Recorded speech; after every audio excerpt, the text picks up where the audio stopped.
Welcome back, everybody, to our subject lessons in criminal law. We're continuing talking about non-fatal offences in this video, focusing on the idea of assault occasioning actual bodily harm. This is the next major non-fatal offence that we're going to be going through, and then after this lesson we will talk about GBH, grievous bodily harm, and then finally GBH with intent. The previous two lessons spent some time looking at the common law non-fatal offences, these being common assault and common battery. We noted that assault requires the apprehension of the immediate use of unlawful force against a victim, whereas battery actually required the actual use of unlawful force against a victim. We can make a clearer delineation between assault and battery. If I was to raise my fists to an individual, this could constitute assault. If I then went to go and hit that individual, the act of hitting them would represent a common battery. This lesson is going to start talking about the 1861 Offences Against the Person Act. The first major non-fatal offence in this regard is the assault occasioning actual bodily harm.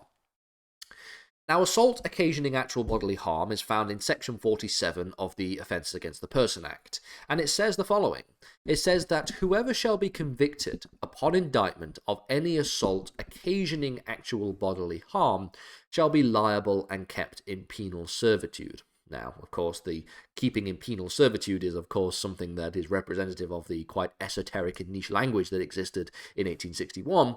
But what's important here is the person is convicted upon indictment of any assault occasioning actual bodily harm. It's not particularly useful in terms of defining the offence and defining what is required for the offence, but luckily we have plenty of case law to illustrate these points. So, what this simply means, what assault occasioning actual bodily harm means, is that assault or battery must cause an actual bodily harm. That's it. And so, when we think about this, we have to just take out of our minds for a second the part where we're talking about assault occasioning, and let's just focus on the actual bodily harm point. Actual bodily harm simply refers to some hurt or injury to a victim. The delineation here is that the harm must be substantial, but it needn't be permanent or serious, more than just trifling or transient. That is the definition of actual bodily harm. It is a kind of injury to a victim that is more than just trifling or transient, but it needn't be permanent or serious, okay? It has to be substantive enough to be more than trifling and transient, but not substantial enough to be permanent or serious.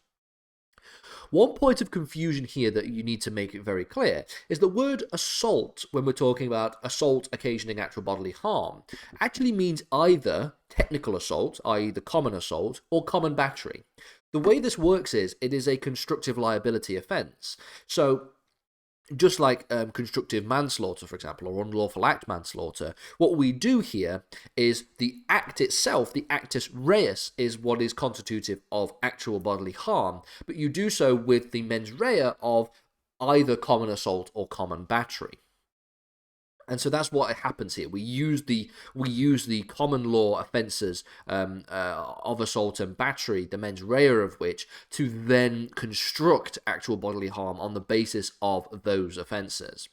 So the mens rea for the offence of actual bodily harm is simply the associated mens rea either for common assault or common battery, depending on the facts of each case. And we've talked about those in previous lessons, where we are talking about either an intent to commit assault or to commit battery, or a recklessness, where there is a foreseeability required to show that this person had foreseen that an assault or battery would have likely taken place. Now, in terms of the harm that is caused, or the type of harm that is caused, the case of Crown versus Ireland is very, very illustrative of this point, because it extends what really can ultimately be both assault as well as actual bodily harm, and it expands not only the apprehension element on the one hand, but it also expands to looking at the type of harm that is caused on the other hand. So The defendant in this case had made a number of phone calls to 3 women over a space of a relatively short period of time. When the women answered the phone, the defendant would simply remain silent on the other end. So they were silent phone calls. Over time, these phone calls would cause the women to all suffer some kind of psychiatric illness because they all feared for their lives. And rightfully so. If there are multiple phone calls and they're silent phone calls, this is particularly scary and could really cause the women to fear that the people might try to harm them in some way. Now, the defendant would appeal his conviction of Section 47 on the basis of 2 points. Firstly, he said that silence, the act of not doing anything, cannot amount to an apprehension of harm for the purposes of common assault. And secondly, psychiatric illness cannot amount for actual bodily harm for the purposes of Section 47.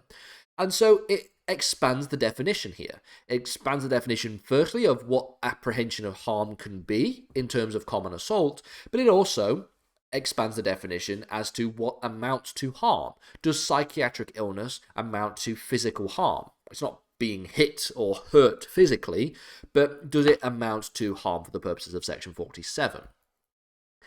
The House of Lords dismissed both arguments, arguing first that silence can amount to the apprehension of harm, and it's very easy to understand why, even though silence on the end of a phone call is a particularly passive thing to do, it can still cause an individual to apprehend an immediate and unlawful harm against them. That person could have broken in straight after the phone call. That person could have been stood outside watching them as they answered the phone, all of which would cause an individual, especially a woman who may be living on their own, to actually apprehend some immediate use of unlawful force. And then they also said that Section 47 is limited to bodily injury. And when they say that it's limited to bodily injury, they include psychiatric illness. Psychiatric illness is part of the body, and it is considered to be bodily injury for this purpose. So both arguments that were presented by the defendant had failed by the House under the House of Lords. And so the result here was that they were found guilty of this offence. So we've noted already that this is a constructive liability offence. It is a constructive offence. Just like with our discussion of unlawful act manslaughter, the offence is constructed out of the performance of other lesser offences. So the lesser offences that are performed are the common law offences of assault and battery, but then the requirement is that you have the mens rea of one of these 2 lesser offences, and then the act of doing so leads to a circumstance whereby we perform the act, which is that of actual bodily harm.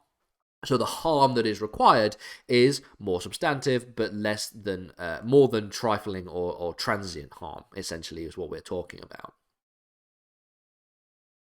Finally, then, let's talk about the 1992 case of Savage versus the Crown versus Savage. This case involved the consideration of 2 parts of this offence against the person act, in fact. Firstly, in relation to Parmenter, was Section 20, which we're going to get to in the next lesson, which is GBH. But then in relation to Savage, which is the purposes of this lesson, is Section 47, which is, of course, assault occasioning actual bodily harm. So what had happened in this case was that Savage had thrown beer over the ex of her boyfriend. She was subsequently charged and convicted under Section 47 of the Offences Against the Person Act. She argued that she lacked the prerequisite mens rea because it required intention or foresight of some physical harm. But this was dismissed by the House of Lords because it was argued that because this is a constructive offence, all that you need is the mens rea for one of the common law assault or battery offences. So all you need is either the mens rea for common assault or the mens rea for battery. Liability is then constructed from the lesser offence, the mens rea of this lesser offence, and then is built upon to become ABH on the basis of the nature of the physical harm that is caused. Again, more than transient or trifling, as described. And so the result here is that the mens rea for this offence is particularly low, because all you require is the mens rea for either a common assault or battery.